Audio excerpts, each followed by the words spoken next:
Today, talking with a good friend of mine, Miss Tiffany Baxter from Freeland Farms.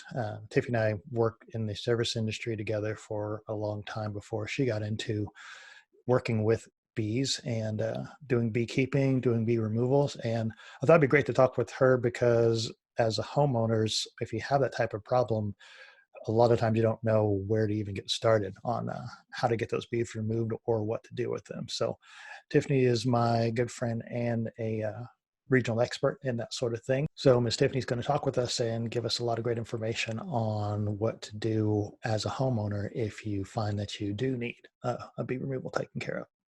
And we worked together in the restaurant industry for quite a few years. And I remember us talking about bees when you first got started, but you tell me the story, how you kind of got started working with bees.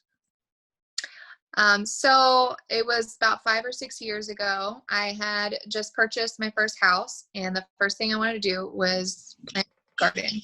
And I also planted about a dozen fruit trees, and it's pretty well known that fruit trees require some heavy pollination. So I decided if I wanted to have fruit, then I should get some honeybees. I found a local beekeeper. He hooked me up with some bees, got some equipment, and read 4 books, and still had no idea what I was doing. So at that point, I just winged it from there. Awesome. And then how did that evolve into doing bee removals? So I had joined a local beekeeping club. They have an online forum on Facebook. And of course, I was on there constantly asking questions because I had no idea what I was doing. But I also was following it so I could read other people's questions and answers and kind of gain some more knowledge. And I noticed people posting about removals. They post pictures of bees in walls, bees in soffits, things like that. One day there was a post from a gentleman who was a disabled veteran, and he needed some bees removed, and he couldn't afford what he was quoted to have them removed. So I called the guy up and I told him, look, I don't know if I can do this. I said, but I'm definitely willing to try, and I'm not going to charge you anything. So I went out, I did the removal. I got some bees out of this guy's house, and I felt pretty dang good afterwards. So at that point, I thought, okay, there's obviously some space in this industry. People need help, and I thought, I mean, why can't I be that person? Awesome. Yeah, I think I remember when that day happened too, and trying to figure that out. So that was a really scary day. And then it worked out. A lot of people don't understand, including I wouldn't if I didn't know you, is so instead of just spraying like with pest control or what you would first think when you have a pest problem, why removal versus calling pest control or someone else to take care of it or doing it yourself? So if a pest control company comes out, say you've got bees in your wall, they're just going to spray those bees and kill them. They're going to leave everything in the wall that those bees have built. So I don't know if you've ever smelt dead bees before. No, I don't want to. It's horrible. It's the worst smell. And so an average colony has about 22,000 bees. Wow. So now you have to imagine what 22,000 dead bees in your wall smells like. Mm-hmm. And it's horrific. Now, any comb that they built, any honey that they've left in there, is just going to invite a new hive to move in. A house is already built. There's free food. So a new colony, if you're in swarm season, they're likely to move in. So now you've just dealt with one problem, and now you have another one. And I always tell people the worst thing is to have dead bees in your wall. You'd rather have a live hive than a dead hive in your wall, because like I said, that you leave all that comb and honey in there. So now you're going to deal with like mice, you're going to be dealing with ants, you're going to have wax moths. All the critters are going to come looking for that honey. And then any honey that was uncapped can ferment. So now you've got that problem as well. And honey may start dripping through your walls and cause damage that way as well. Oh, wow. So it's always best to go ahead and do a live removal, pull everything out, instead of leaving things in there to invite new hives. Now you mentioned swarm season. Like what exactly is swarm season? So swarm season is when existing hives split off to make new hives. So there's a hive, say you've got a hive in your tree, it's been there more than a year, it's going to reproduce a new hive every year, sometimes more than once a year. That season typically starts in late March for Oklahoma, and then it's going to extend through about the end of May. That doesn't mean that it's exclusively in that time. Sometimes we still see swarms in August. It happens. It's just, it depends on the hive itself. They will swarm whenever they feel overcrowded. I see. So we mentioned swarms, we mentioned in the walls. What are some of the different types of removals that you have to do? So there's 4 different types of removals. 3 of them are pretty common, one being pretty rare. The first one is going to be, like we said, swarms. So a swarm is just bees. Okay. They typically land in a tree. Sometimes they're on fences. I mean, they'll land just about anywhere, typically within 100 feet of the mother hive. So that type of removal, it's very simple. We come and takes about 10 to 15 minutes to take those bees. You don't have to see me again. Okay. The second type is going to be a structural removal. So it's an established hive. They found a void space. Maybe it's in your wall or your soffit. It can be in a cable box. I mean, they'll literally go anywhere where they have enough space to build some comb and live their life out comfortably. Right. So that type of removal, we have to go ahead and remove whatever structure that they're in to pull everything out. The third type is going to be bees that are inside of a tree. So the bees have found a hollow tree. They've moved in. This is their natural habitat. I try not to do those types of removals. I encourage people to let them live their life out inside the tree. But if they do want to remove it, we have to remove the whole tree. We just do, it's a one-time thing. We go ahead and cut the tree down, and then we take the portion that has the bees and bring them to the farm. Right. The fourth type is a open air hive. They're extremely rare. I've only ran into it a few times here in Oklahoma, but it's essentially where a hive has, they've got no other resources. They end up making a hive out in the open. And the reason that doesn't work here in Oklahoma, you've seen the wind, you've seen the storms.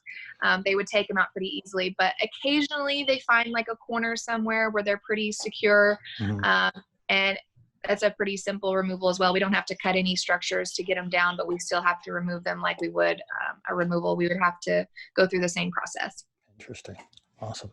Yeah. Then if you would, I know a lot of people, including myself, you have a basic idea about bees, beekeeping, but may not know anything about bee removal. What are some of the common myths about the industry? Oh, there's so many myths. Give me 3. I think the main one is reactions to bee stings. So people just assume that if they get stung by a bee, that they swell up, it's red, it's itchy after a day, that they're allergic. That's absolutely not the truth. When you get stung by a bee, poison is injected into your body. It is normal to have a reaction to poison. Right.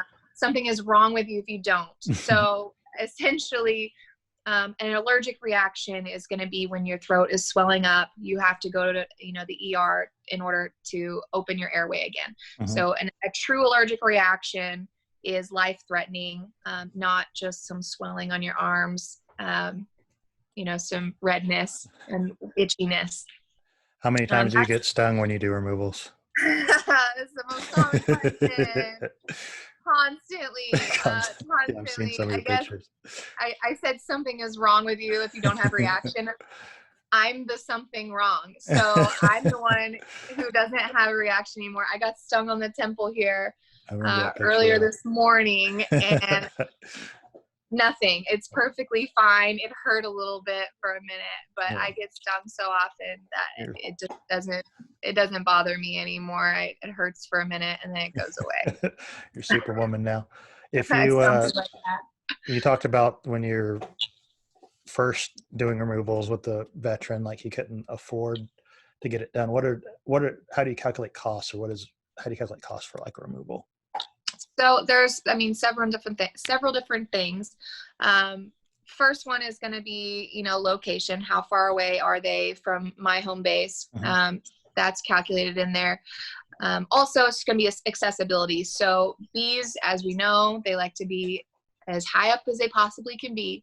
So if I'm going to have to bring in anything extra other than a ladder, we're going to have to calculate some rental costs there. So scaffolding or any kind of lifts that we have to use to get to those bees, that's going to be involved. And the other thing is just how long has that hive been there? Okay. So, well, the older they are, the more hive that they're going to have built, the more difficult it is going to be to remove them. The longer they've been there, the less they want to leave. So, and you also have to remember different houses, they're all built completely different. Mm-hmm. So, they may have started in the soffit, but they may be moving into a wall in the adjacent garage, or they may be going into the attic now.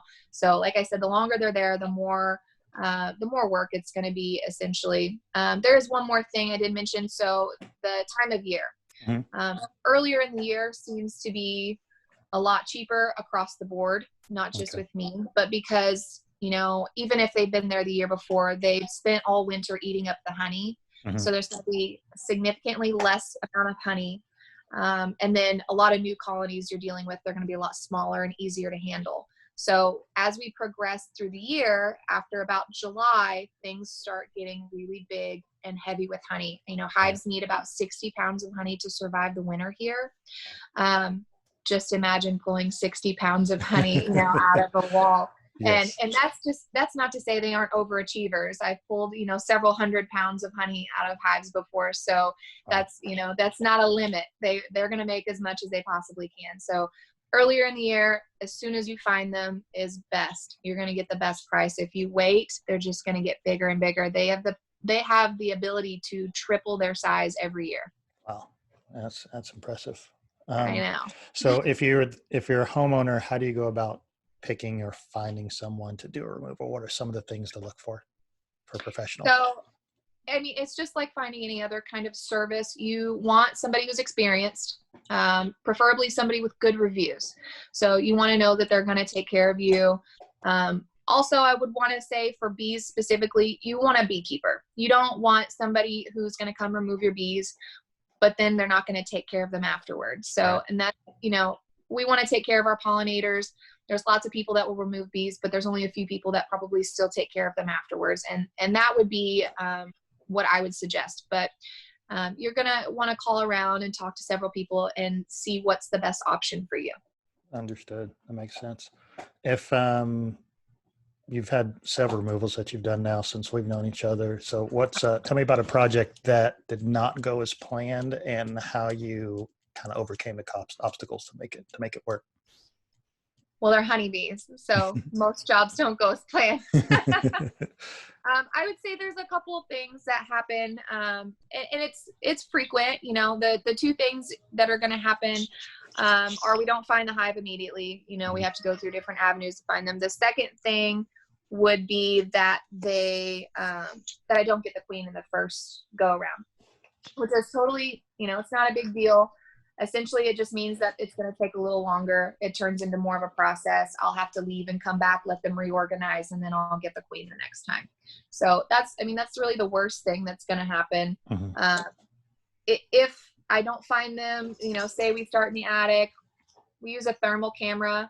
Thermal mm-hmm. cameras tend to show hot air and void spaces if it's not insulated. So that can be really difficult to deal with. Right. At that point, like I said, we're gonna keep going until we find them. So the worst thing that's ever happened is we cut a piece of wall that we didn't need to. And I always work with homeowners when that's happened, and I just let them know, we'll take care of the repair on that. Mm-hmm. It's rare, but it has happened. I just let them know. I assure them we're going to find them. Sorry, we messed up your wall. We'll get that repaired for you. You're dealing with bees. Or I've done a removal for free. One time I did a removal where I cut a piece of electric. I told him, I said, I'll do your removal for free, or you can call an electrician and I'll pay your electrician. And he went with the first option. So it's totally fine. Stuff happens. Each removal is completely different. Yeah. So it's not any fun if you don't have some kind of, that's difficulty. A lot of variety in there with each time you do it. If you remove all barriers and constraints, what kind of, when you're working with bees, I know that you're a beekeeper as well. What would be like a dream project, or what would you like to do with your bees ultimately? So ideally, this all has kind of turned into a dream of being a commercial beekeeper, doing bees full time. I would like to have, 1,000, 1,200 colonies and just travel pollinating. I want to start in California Hmm. in February with almonds, and in my year in Florida with wild pepper, and do it all over again. So we would be pollinating all sorts of different crops all over the country, and then also pulling honey. So Hmm. doing several different products. I would like to kind of get into some of the more we'll call it bougie honey. Get into I want to get into some more specific stuff, not just honey. I want to do some of the more, sorry, someone is calling me. I want That's to do okay. some more specific type projects with that, but the main thing is going to be pollination, honey, and then it would be fun to learn how to breed queens. That's that's at the top of the beekeeping world, is Breeding queens. commercial queen breeding. Yes, it's extremely difficult, and it requires some specific bookkeeping, but I would love to get into that. They're pretty much the most important part of the hive, right? So Oh, yeah, absolutely. so that's kind of all our sustainability. All right, last question, I'll let you go. If we both worked in the restaurant industry, so when we get done with all of this distancing, what's the first place you want to go eat, or what have you been Oh, craving? it's going to be Mexican food. That's what I 'Cause figured. you can get to go Mexican food. It's not the same. You got to sit down and have chips and queso and salsa and relish and tortillas. Yeah, And right now it's not the same experience. So it's I, going to be Mexican food. It'll probably be, I don't know, Ted's I or know. something. We'll probably both get together and get some of that because that's what I've been We wanting got to get myself too. Mexican food. We got to get beers and Mexican food. If people wanted to get a hold of you, what's the best way to get a hold of Freeland Farms for bee removal or other bee needs? So you can find me on social media, Instagram, Facebook, any of those at Freeland Farms. That's FREELAND FARMS. You can contact me through my website or email freelandfarms@cox.net. And you can always give me a direct call at area code 405-887-3066. You take calls, text, however you want to contact us. We're happy to get back with you as soon as we can. Perfect. Thanks for taking time to talk with me, and I'll try to get links to all that in the description for this post as well. So thanks, Miss Tiffany. Absolutely. Hope you have a good Thanks day for and trying to having get me. stung. Bye. Okay. Bye-bye.